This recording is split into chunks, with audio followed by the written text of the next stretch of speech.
Today is November the 19th, 2023. My name is Charles Suter. Today I'm presenting the topic I title Means versus Ends. My main message, let the ends dictate the means. The end is a future result you want, and the means is what you have to do to get what you want. Let me give you some other words that could be used in place of means. Process, procedure, method, way, the road to. Other words you can use for ends are goal, outcome, result. Too many people confuse means with ends. The reason for this confusion is that ends and means change depending upon where they fall in the hierarchy of human needs. Every end can be linked to another higher order end. So every means-ends linkage is not necessarily isolated and discrete, but part of a long-chain linkage. In addition, every means might support multiple ends, and each end might be the means for some other higher-order needs. Sound confusing? Let me give you an example. Earning money is a means for purchasing a car, which is an end. However, owning a car contributes not only to transportation, but also to other end needs, such as comfort, safety, pride, status, entertainment, and pleasure. Thus, owning a car, which was the original end, might be considered the means to greater social acceptance, which would be a secondary level end. And social acceptance might be considered a means to greater self-esteem and self-confidence, a third level end. As you can see, the choice of both means and ends are linked to many other ends, as each end becomes a means to some higher order ends. Proposition 1. Let's take it slow and easy as we try to understand these concepts. Many different means can lead to the same end. You get to choose. Naturally, you want to choose a means that's quick and efficient and perhaps even enjoyable.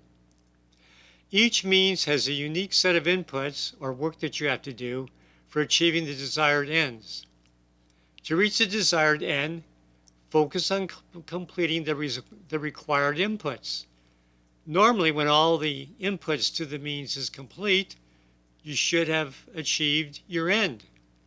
Sometimes you will and sometimes you don't. It depends upon how many of the inputs you actually can control. Picking the right means is as important as picking the right ends. The primary purpose of each means is to reach an intended end. Of secondary importance, some means are more enjoyable and easier to complete than others, so choosing the right means is another important decision factor. Once a particular means is selected, you must focus on completing all the inputs required of that means. Again, as I've already said, ideally when all the inputs required of that particular means are completed, the goal should likewise be achieved, but not always. In those cases where the desired end was not reached, you have still earned the right to be satisfied for having completed all the means. And then you get to choose what to do next. Proposition 2. Be flexible of your means, but steadfast on your ends. Flexibility of means offers more options for achieving a goal, so you're not stuck with just one means. If one means develops problems, then you can replace it with another means. Also, even if you don't run into problems, if you discover a faster, better, cheaper means, then use it. The means to an end should not become fixed and rigid, but flexible.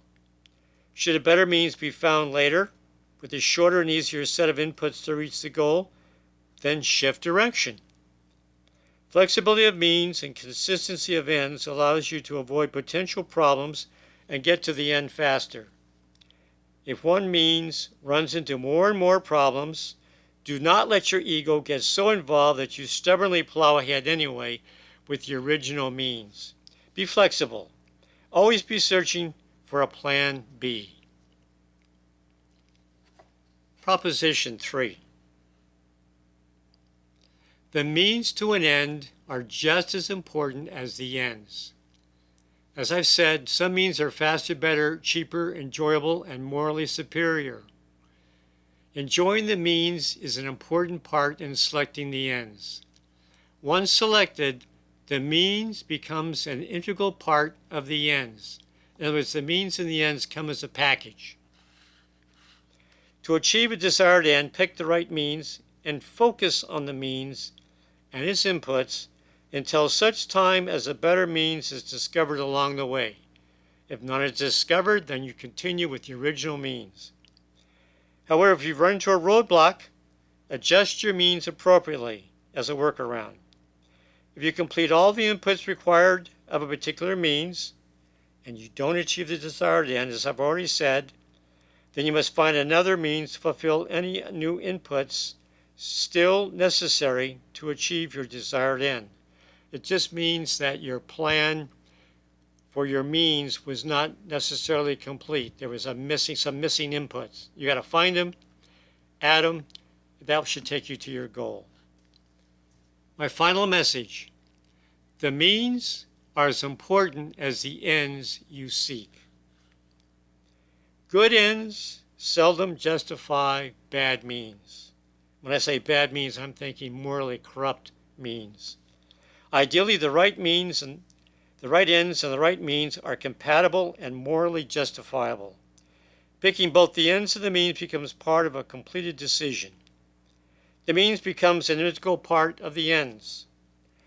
Now, morally unjustifiable means can only tarnish a justifiable end. Besides ethical considerations, you must consider several other factors in choosing your means: cost and effort, time and effort, and the enjoyment in doing the work. The journey to a destination is often as important as the destination, in the same way that the means is important as the end. So strive to find enjoyable means to a desirable end. As you work on completing all the inputs required of your selected means, you must continue to look ahead and ensure that the end you're aiming for is still relevant. Because things change and some ends are moving targets. Both the inputs required of the means and the importance of the ends change with time. So stay flexible in both means and ends and be willing to deviate from your plans for good reason. Otherwise, stay committed to both your means and ends. Now, just a refresher, satisfaction comes from both completing the inputs required of your goal and the success of reaching the desired ends. If you complete all the inputs of a goal, you've earned the right to be proud of that accomplishment because you completed the journey. Some ends are not completely under one's control. So there's always a risk that some ends will not be reached with the first attempt or ever reached. So find a way to enjoy the means to your ends, take pride in doing your best, and remember, there are many possible ends that can be the source of success and happiness. That's all for now. Remember to stay positive. You'll be happier, healthier, and live longer.